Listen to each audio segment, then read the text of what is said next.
Okay.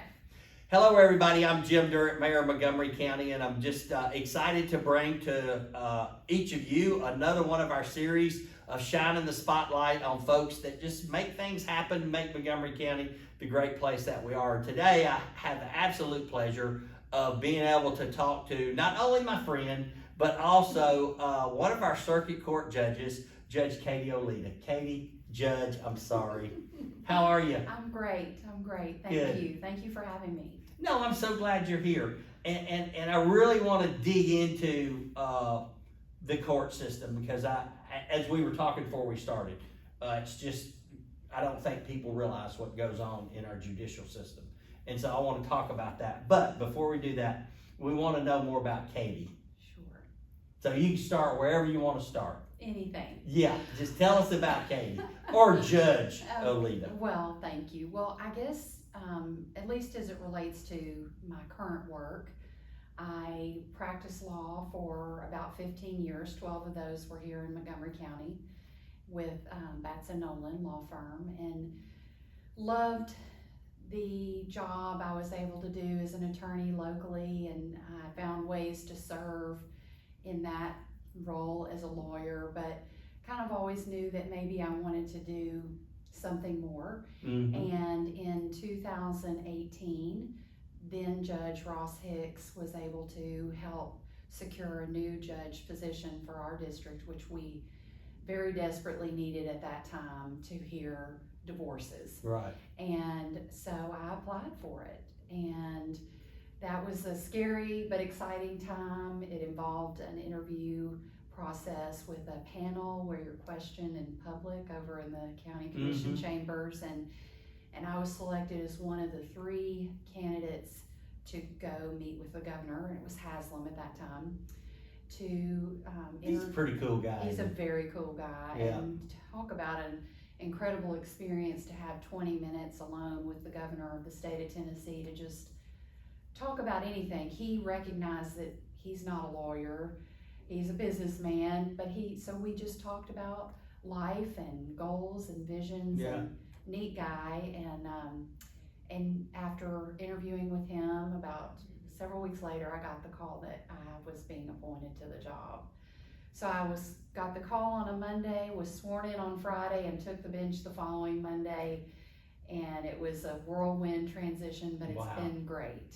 So I want to go back before your law degree. Okay. Or before you became a lawyer. Sure.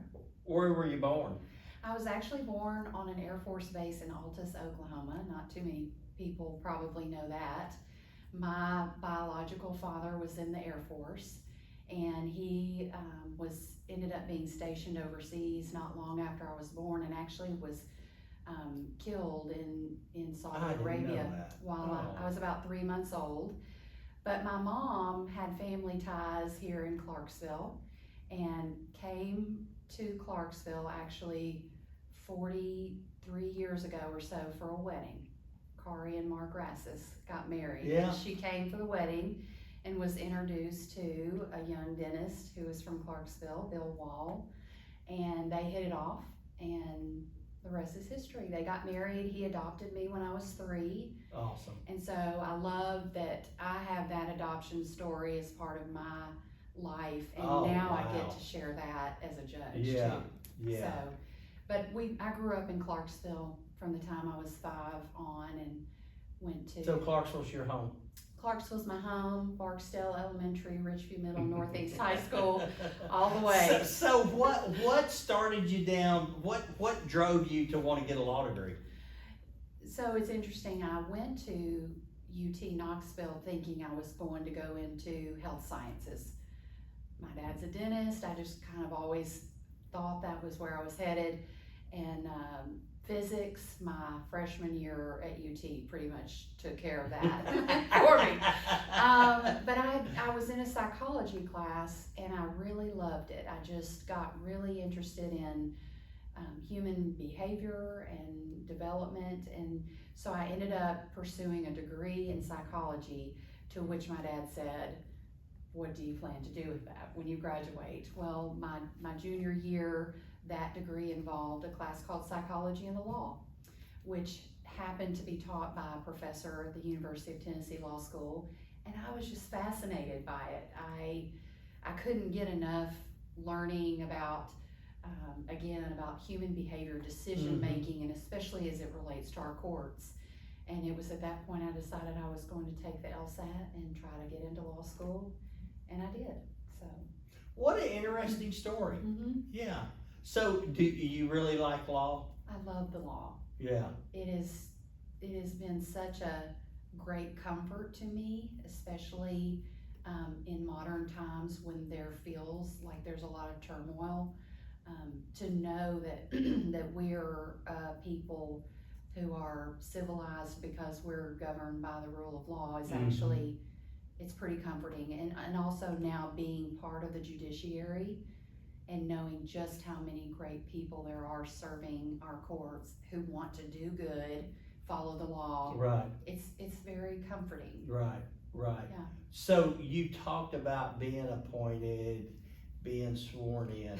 Do you remember what was the first matter that came before you on the bench? It was a divorce. Were you nervous? Oh, so nervous. True confession, my judicial assistant, who's now a dear friend and a confidant, but she had to give me a pep talk walking out there. She was like, "You got this, you can do it." I'm deep breathing, and when you go from the one side of the courtroom where you're the advocate, you're really trying to get the court to be persuaded to your side, to the other side, which is, and I'm sure you all can tell, I'm very expressive, where I have to be much more neutral. Yeah.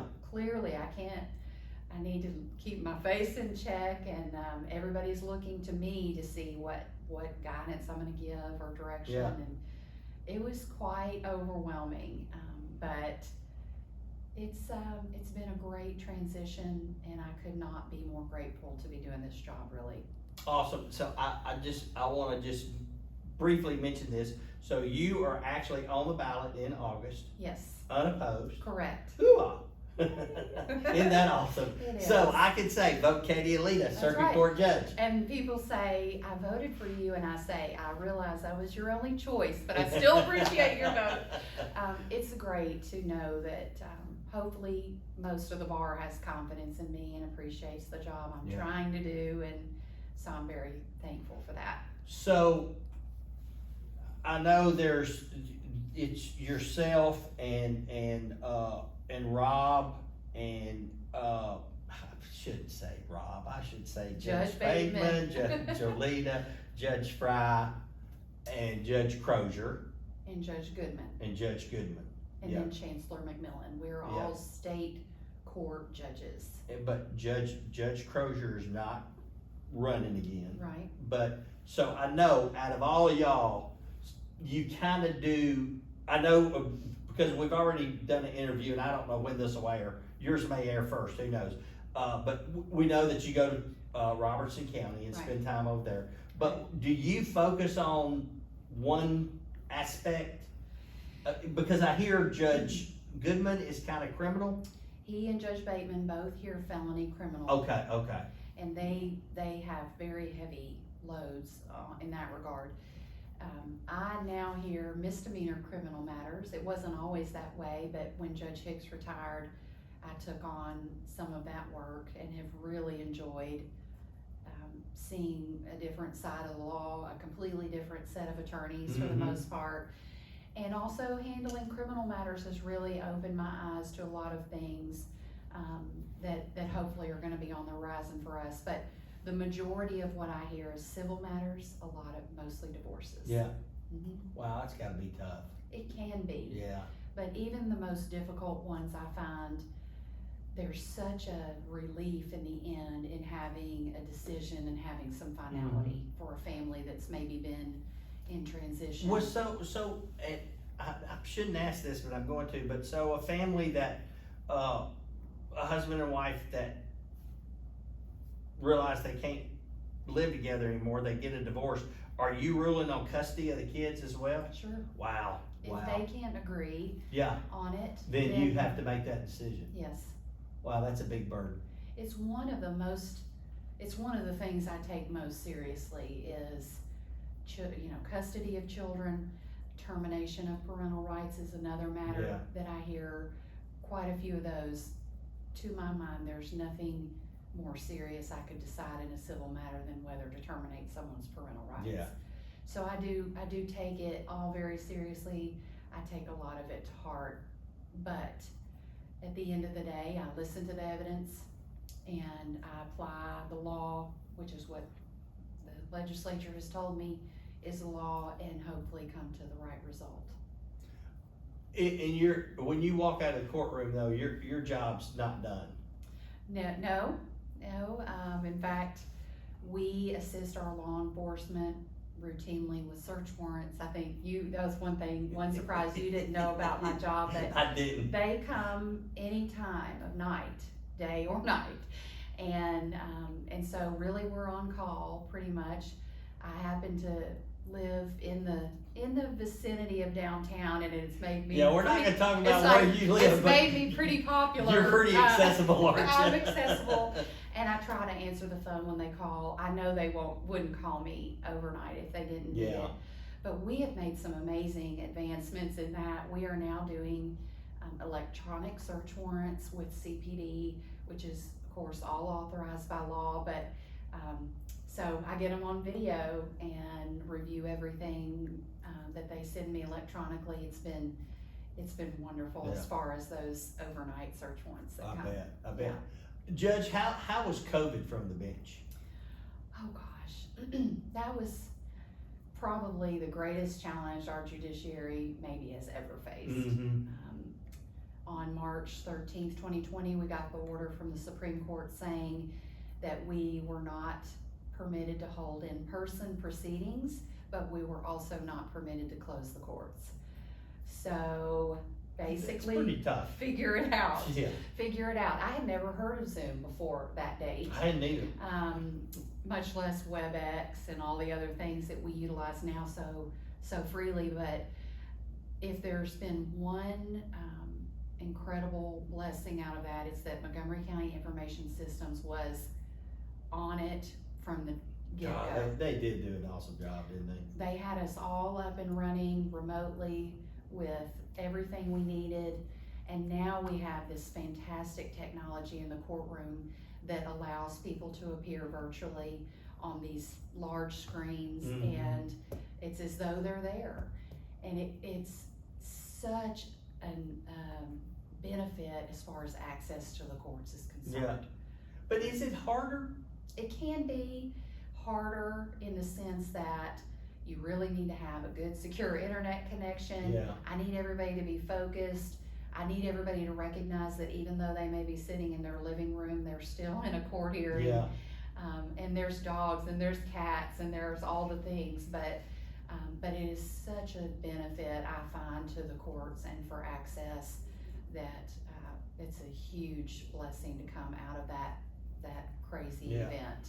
Well, I tell you, an experience that I've had with it is been in a mediation hearing with the county attorney, and I thought it was hard for me, and but mediation is different than court, and you're talking to the mediator, and then they go away, but it was just hard for me. I don't know, it was just.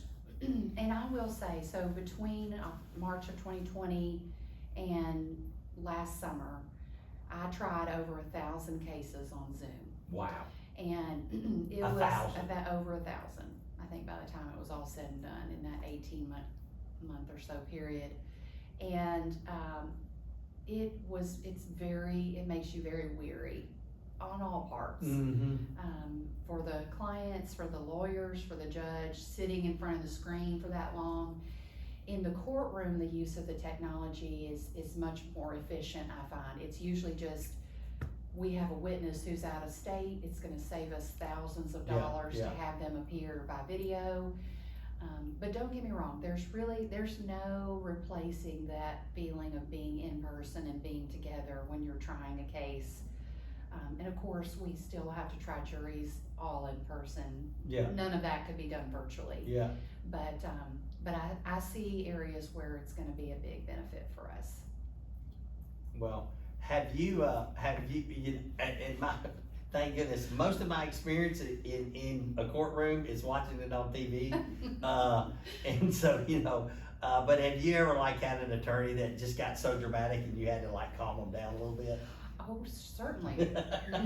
And usually I have a hard time finding my words at that exact moment, but I usually just always bring it back to, let's bring it down a notch. We're gonna be civil to each other. Awesome. But one of the funniest things ever that one of my dear friends, she wanted to know about my gavel. Like when I was gonna get my gavel, when I became a judge, she was really concerned about it. I said, Elena, we actually don't really have gavels. We don't use gavels. She was horrified by that.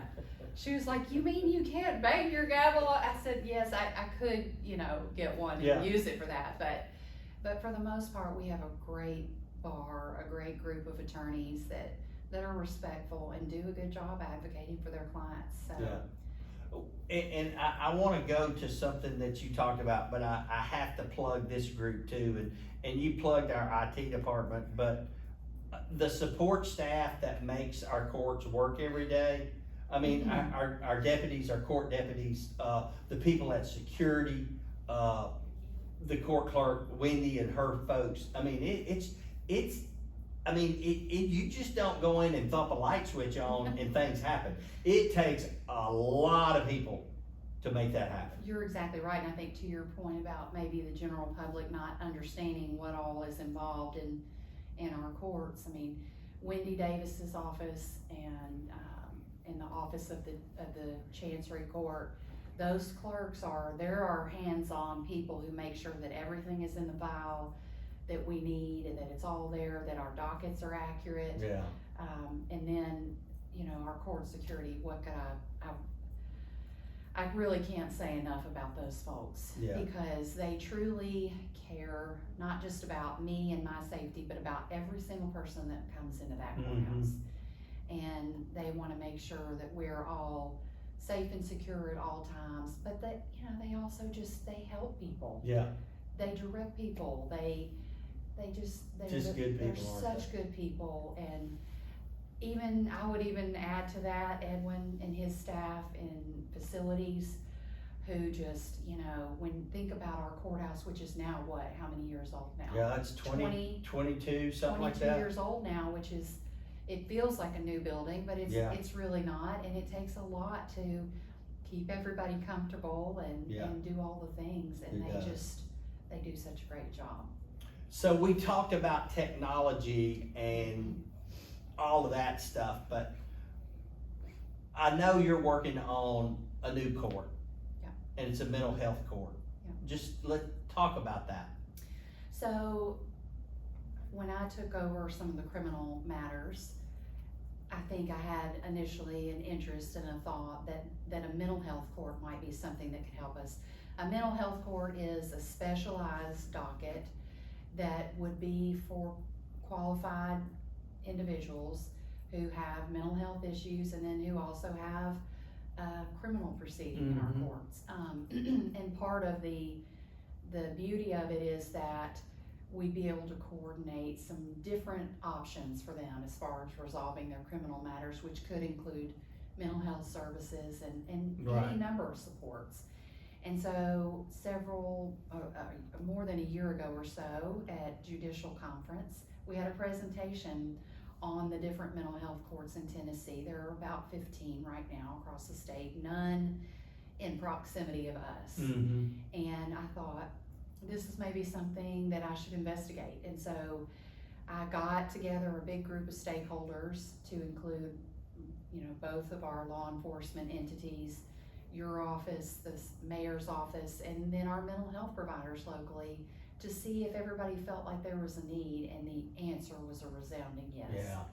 So more than half of the inmates in the Montgomery County Jail are treated and medicated for mental health issues. Now it could be anxiety, but all manner and variety, but it's significant enough to where we should really critically look at those numbers and decide whether the way we've always done things is the best way to continue to do it.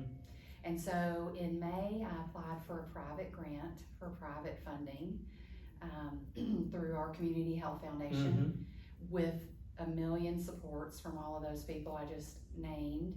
And they're reviewing that grant now to see if we, meet their qualifications. Right. Another bright spot on that is the 2022 Mental Health Act just passed by the most recent session of our legislature, which aspires to have a mental health court in every county in Tennessee. Oh, wow. I didn't know that. And there's funding, I think, associated with that. I don't know exactly the details yet, but I have already asserted myself to the state that I want to be first in line when that comes available. So I'm excited. I've had great conversations with Roger Nell, our public defender, who has been a big champion for his clients and for support for me in pursuing this. And so I'm really hopeful for how it might help people. So I really admire you for taking this on, because it's not something you had to do. No. I mean, you could have gone to the judicial conference and seen the presentation and like, hey, that's really cool, and like, maybe one day it'll happen in Montgomery County, but if it does, but you just kind of like, hey, I want to do this. Do you think that goes back to your days in college? Maybe so. Yeah. Maybe so. And but there is a true need for it. There's a true need, a and I think my interest in the mental health side is certainly connected to my education, and then really just seeing it in person and seeing a human being in front of you who, for whatever reason, is in some difficult circumstances and trying to say, can we do better in this instance than just the typical processing through our criminal courts. Wow. So, yeah, wow. I'm excited. What's the hardest part of your job? Termination of parental rights. I already asked you this question. No, but that would be right up there. But I'll just tell you, as a person, on a human level, it's hard to tell people news they don't want to hear. Yeah. And a lot of times I will rule from the bench. I'll make my decision right then, and I'll give my ruling, and they're sitting there in front of me. I'm looking them in the eye and sometimes delivering really difficult news. That's hard for me. I'm a bit of a people pleaser. Yeah. I like, peace and harmony, but that's part of the job is once I've made a decision to also give that decision to the person, even though it might be hard news for them to take. Yeah. Wow, that's tough. Yeah. That's tough. What about most gratifying thing that's happened on the bench? What would you say? Adoptions. Yeah. They're all unique in their own way. It's a very technical aspect of the law, really, and there are a lot of requirements on my end to make sure that everything has been done correctly. But in those instances where you see a new family created out of bad circumstances, it's such a joy. It really is, and it's by far my favorite thing. Wow. Yeah. Wow, that is so cool. So you were here when you were 5. You're 22 now. Correct. So, no, but I can call you a Clarksvillian. Yes. Or Montgomery County. Yes. So, and I kind of have an idea of what Judge Katy Olita is going to say when I ask her this question, but I think I want to hear your words. So you meet a couple walking down the street, strike up a conversation. You find out they're not from here, but they're thinking about moving here. Why does Judge Katy Olita tell them, hey, you ought to make Montgomery County your home? Well, I would start by saying, Aaron, my husband, and I, we chose here too. Even though I grew up here, we were living in Memphis, and where he's from, very happy there, and I was practicing law and had a new baby, and just through a series of fortunate events, ended up back here. We chose it here because I knew all of the good things of my growing up in this town, but I also saw a lot of bright things on the horizon too. And we're in a place right now where the future's so bright. We all need sunglasses, I think. But there's such a great feel about Montgomery County in that it really is still a small town feel with plenty of city amenities. Yeah. And access to anything you might need is here or just right down the road. The people who are here, the great diversity of our community, there's so much to love about Montgomery County that it was the right choice for us, and it would be the right choice for a lot of people. We don't want to spread that news too far, I guess, but yeah. Yeah, you know, when I think you described it, and I thought you would say, you know, it has a small town feel, but it has a lot of big city qualities. Mm-hmm. So I'm sure glad that y'all decided to move back here. Me too. And I'm just so glad and thankful for you serving on the bench. And I know you do so much other stuff in our community outside sitting on the bench, which I think is so awesome and just so kind of you. And I just want to thank you for your service and thank you for spending some time with us. Thank you for having me. You're welcome. Thank you. Thanks.